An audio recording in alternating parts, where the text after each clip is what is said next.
Longe de mim dizer que o Brasil é perfeito, dizer que aqui não tem problema, né, tudo mais. Mas a Sherazade, né, a âncora do jornal, de um jornal da SBT, ela comparou o Brasil, a polícia do Brasil, com muitas polícias por aí. A polícia não, mas a visão que o povo tem da polícia, né. E eu fiquei assim, gente, que infeliz, né, comparar o Brasil com um país desenvolvido. Um dos países que ela se atentou, e é o que eu gosto mais de falar sobre isso, é a França.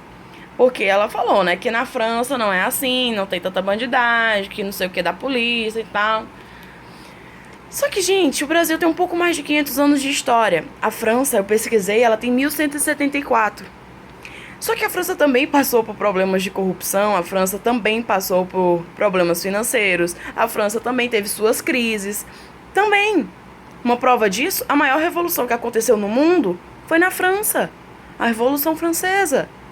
Então, é muito complicado a gente comparar o Brasil, que tem só 500 anos de história, com um lugar que tem 1174 anos.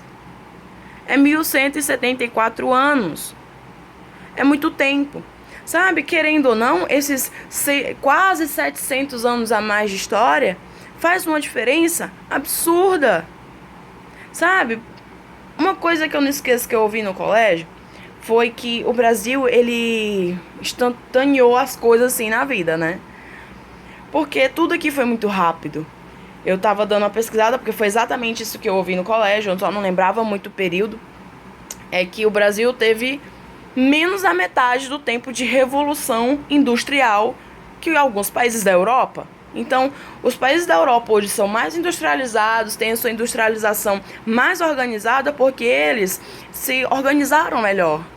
Eles deram tempo ao tempo, eles não saíram atropelando as coisas. Porque é o que a gente faz no Brasil, a gente começa pelo fim, não pelo início, né? Então, eu fui pesquisar, e aqui, Revolução Industrial foi um conjunto de mudanças que aconteceram na Europa nos séculos XVIII e XIX. Na Europa, a Revolução Industrial foi no século XVIII e no século XIX, 2 séculos. Revolução Industrial no Brasil foi entre 1930 e 1956. Em 26 anos, a gente tentou, é foda, né? A gente tentou ter a Revolução Industrial que a Europa teve em 200 anos. Então, gente, dá pra comparar? Não dá pra comparar. Sabe, a gente vai equiparar a educação. Meu povo, em país desenvolvido, a gente não começa pela universidade, a gente começa pelo prezinho, tá entendendo? Pela creche. Se você for pesquisar esses países que têm universidade, por mais que a universidade seja só paga, o ensino de base não é ruim. Eles tentam dar um ensino de base para que a pessoa possa chegar na universidade com uma boa bagagem, assim podendo pagar sua faculdade e tudo mais. Aqui no Brasil, não. A gente tem um ensino público de base de merda, com uma universidade super valorizada, pública também, e extremamente maravilhosa. São as melhores faculdades do Brasil, são as faculdades que a gente mais quer entrar, as pessoas se matam para estar na federal, sabe? Então é muito complicado. A gente começa pelo fim, não pelo início. O Brasil poderia muito bem ter começado com a educação de base mais qualificada, para que as pessoas chegassem ao ensino superior com mais bagagem, com mais conhecimento. É muito triste ver uma reportagem dizendo que professor universitário tem que passar conteúdo de ensino médio porque nego chega lá, não sabe nem somar, não sabe nem multiplicar, nem dividir. Isso em curso de engenharia, porque foi, no caso, a reportagem que eu vi. Na faculdade, quando eu comecei a fazer o meu curso de Direito na Unifor, eles tinham que passar um plano de redação, porque muitos alunos não sabiam escrever, entravam na universidade sem saber escrever direito. Então a gente foca tanto pro vestibular e a gente esquece que a gente precisa aprender o todo da situação. Então é muito complicado. A gente não pode comparar o Brasil com outros países desenvolvidos pelo simples fato que eles também passaram pelos problemas que a gente passa hoje. Os Estados Unidos, uma das maiores potências econômicas do mundo, será que eles nunca tiveram uma crise? Tiveram. Vá pesquisar, vá estudar. A crise de 29. A enorme diferença é que os Estados Unidos foi muito esperto. Na Segunda Guerra Mundial, ele acabou emprestando dinheiro pra porra toda. A porra toda ficou devendo dinheiro. Aí a porra toda teve que pagar dinheiro e ele saiu da crise. Mas, enfim, né? é difícil. Lógico, ser colonizado, como o Brasil foi, agrava tudo, piora tudo, caga o pau mais em tudo, do que num país como a França, que foi originado de um tratado. Mas, mesmo assim, não muda. Todos os países passam pelos mesmos problemas e em algum momento, se o povo estiver unido para querer melhorar, o país vai se desenvolver.